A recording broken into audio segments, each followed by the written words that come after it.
أبدأ قصتي وأنا ما زلت أرتجف. اسمي سارة. تزوجت من ماجد بعد قصة حب قصيرة. كان رجلاً مثالياً ميسور الحال ووسيماً، لكنه كان يمتلك هوساً غريباً واحداً لم أهتم به في البداية. قبل الزواج أمسك يدي وقال بجدية تامة: سارة، لدي شرط واحد، ملابسي الخاصة لا تلمسها الغسالة الأوتوماتيكية أبداً، ولا حتى المغسلة الخارجية. أنت تغسلينها بيدك فقط بماء بارد وصابون معين أحضره لك. ضحكت وقتها وظننت أنه يمزح أو يخاف على قماش ملابسه الغالية. وافقت لإنهاء النقاش ولأنني كنت أحبه، ولم أكن أعلم أن هذا الشرط سيكون بداية الجحيم. بعد الزواج أصبح الأمر كابوساً. يعود ماجد يومياً بكومة ملابس تفوح منها رائحة غريبة، ليست عرقاً بل رائحة تشبه الصدى أو التراب العفن. ويقف يراقبني وأنا أغسلها بيدي حتى تتجعد أصابعي. في أحد الأيام وأنا أفرك قميصه، لاحظت أن الماء الذي ينزل منه ليس متسخاً باللون الأسود المعتاد، بل كان يميل للون البني المحمر. وعندما سألته صرخ في وجهي: إنه مجرد غبار من موقع العمل. بعد 3 أشهر بدأت يداي تصابان بتقرحات غريبة وحساسية لا تستجيب للكريمات. اقترحت عليه إحضار خادمة لتساعدني في المنزل. وافق فوراً، لكنه اشترط: الخادمة تنظف كل شيء إلا ملابسي وغرفتي الخاصة، المكتب، هذا خط أحمر. بدأت رائحة الصدأ تلك تنتشر في البيت كله، حتى عندما يكون ماجد في العمل. كنت أشعر أن الرائحة تخرج من ملابسه المعلقة، رائحة تسبب لي الغثيان والدوار. حكيت لصديقتي المقربة منى عن تعبي، فقالت لي مازحة: هل زوجك جزار أم يعمل في المشرحة؟ ضحكنا، لكن كلمتها رنت في أذني: فعلا الرائحة تشبه الدم القديم.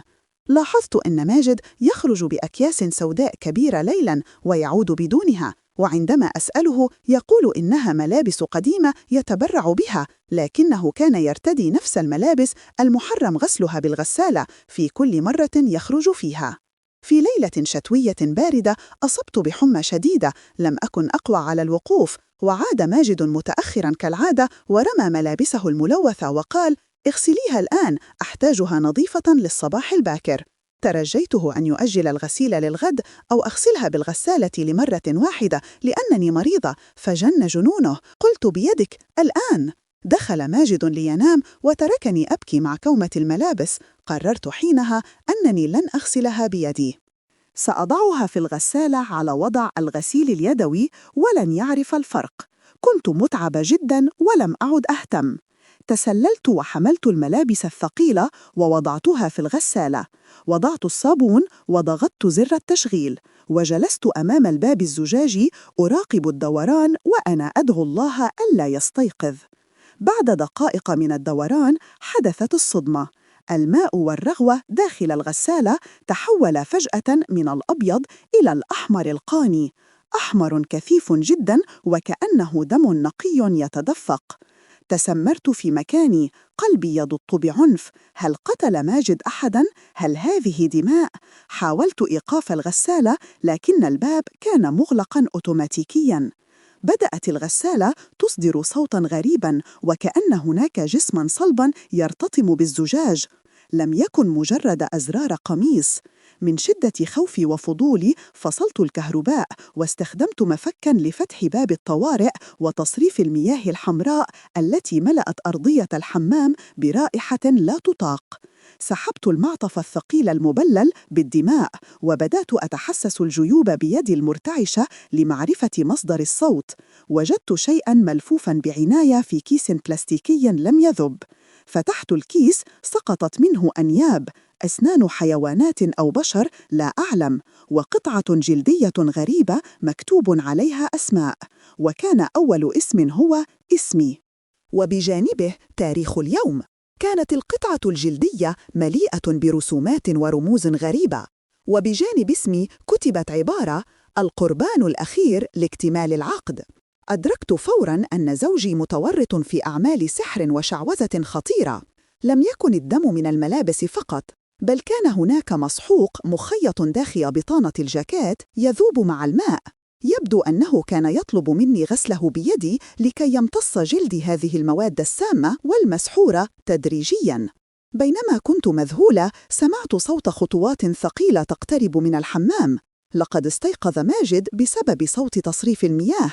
نظرت حولي، الحمام غارق في المياه الحمراء والطلاسم في يدي ولا يوجد مفر. صوت مقبض الباب يتحرك ببطء. قفزت وأغلقت باب الحمام بالمفتاح من الداخل. بدأ ماجد يطرق الباب بهدوء مرهب ويقول: سارة، هل استخدمت الغسالة؟ افتحي الباب يا حبيبتي. التهديد تحول صوته من الهدوء للصراخ الهستيري: أنت لا تعلمين ماذا فعلت، لقد دمرت كل شيء، افتحي الباب وإلا سأكسره. تذكرت نافذة الحمام الصغيرة التي تطل على الحديقة الخلفية. كانت ضيقة وعارية لكنها خياري الوحيد. وضعت سلة الغسيل وصعدت عليها، بينما كان الباب الخشبي يبدأ في التكسر تحت ضربات كتف ماجد القوية. حشرت جسدي في النافذة وسقطت إلى الجهة الأخرى في الحديقة وأنا بملابس النوم المبللة، والأرض طينية وباردة. نهضت رغم الألم وركضت نحو السور. سمعت صوت ماجد يصرخ من نافذة الحمام خلفي: لن تهربي مني، العقد يجب أن يكتمل. الشارع كان مظلماً ومخيفاً في الساعة 3 فجراً. كنت حافية القدمين، أركض وأنا ألتفت خلفي في كل ثانية. لمحت سيارة ماجد تخرج مسرعة من الجراج، أضواؤها القوية تمسح الشارع بحثاً عني. اختبأت خلف سيارة متوقفة وأنا أكتم أنفاسي. رأيت ضوءاً في كشك حراسة قريب. ركضت نحو الحارس العجوز وأنا أصرخ وأبكي: ساعدني، زوجي يريد قتلي.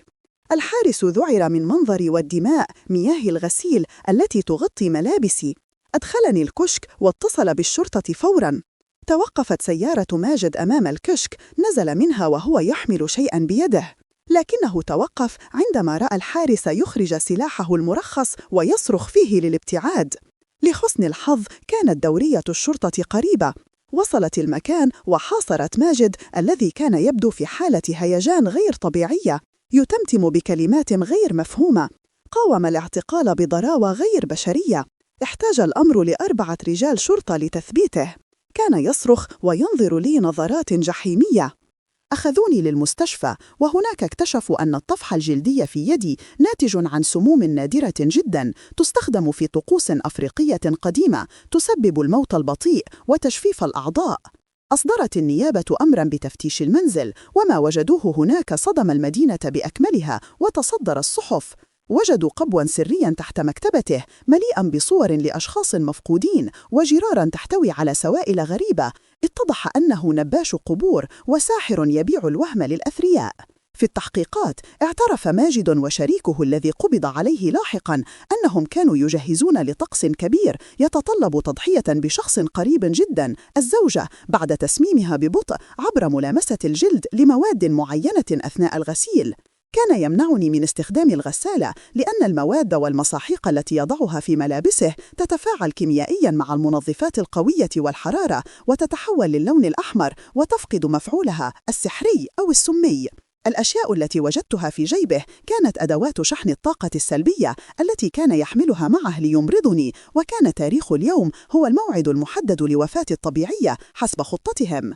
بفضلي تم إنقاذ ضحيتين آخرين كانتا على القائمة، وتم كشف شبكة دجالين كانت تبتز الناس.